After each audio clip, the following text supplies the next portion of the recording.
Sara Duterte's impeachment trial. Why her lawyers believe she will win. In the often polarized world of Philippine politics, Vice President Sara Duterte now stands at the center of a storm that could define not only her political future, but also the broader shape of national leadership moving forward. Amid rising tension and speculation, Duterte's team maintains a composed front, expressing strong confidence in her defense against impeachment charges. As the trial draws near, the Filipino public waits, some hopeful, others skeptical, while the country's democratic institutions are put to the test.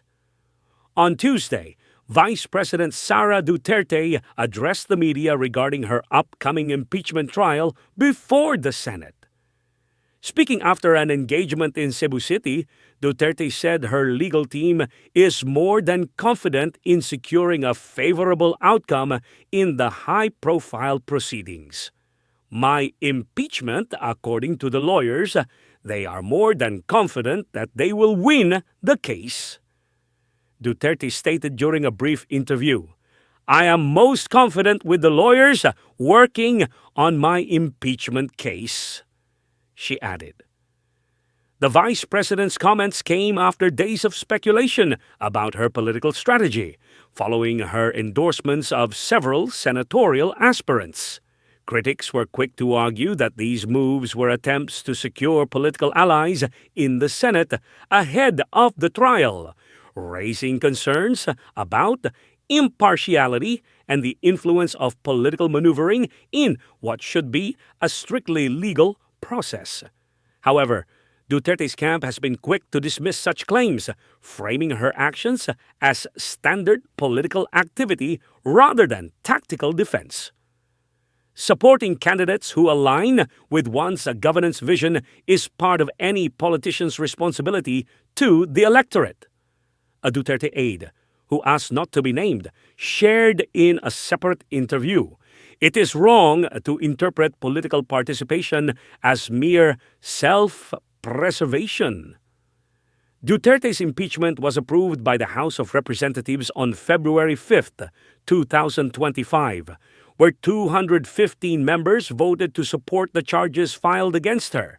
The House's overwhelming approval sent the case to the Senate, where a trial will determine her fate.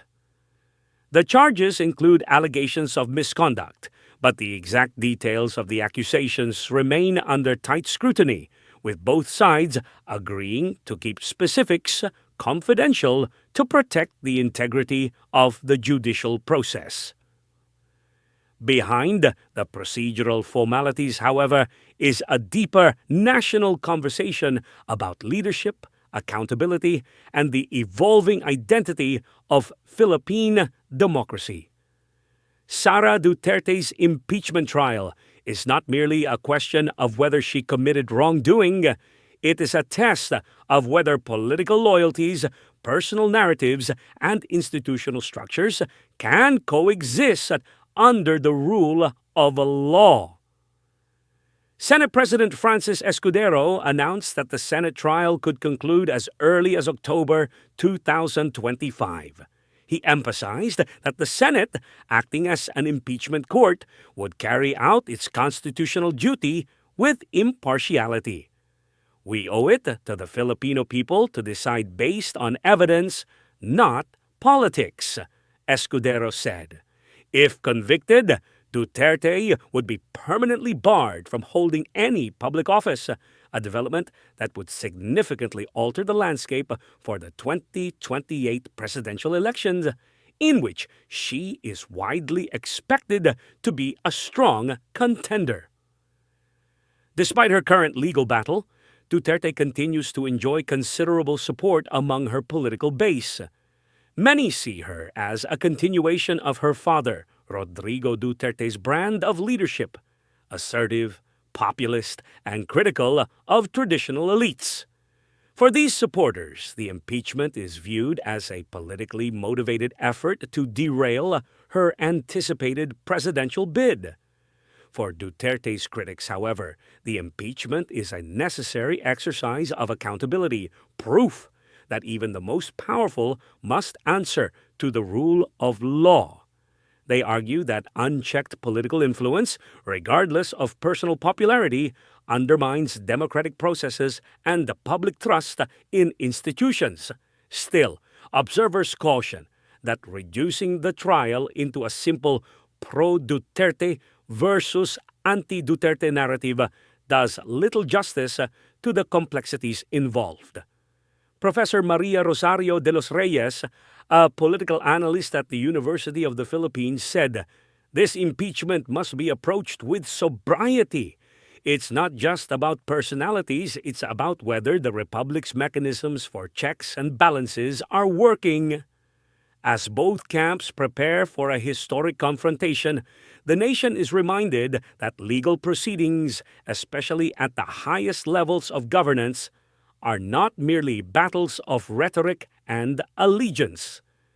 They are crucial tests of the country's collective commitment to justice, fairness, and institutional integrity. Vice President Sara Duterte's impeachment trial stands as a significant crossroads for the Philippines.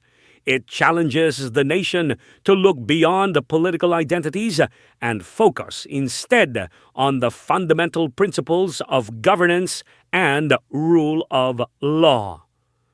Whether the Senate ultimately acquits or convicts her, the trial's broader significance lies in how it reinforces or erodes public faith in the country's democratic institutions. For supporters, Duterte's confident stance provides reassurance that she will overcome political adversity. For critics, the impeachment represents an opportunity to hold public officials accountable, regardless of stature. In the end, it is the strength of the judicial process, not political noise, that will determine the outcome. What is at stake is not merely the career of a single political figure, but the credibility of a nation's ability to govern itself fairly, transparently, and justly. The Filipino people, regardless of where they stand politically, deserve nothing less.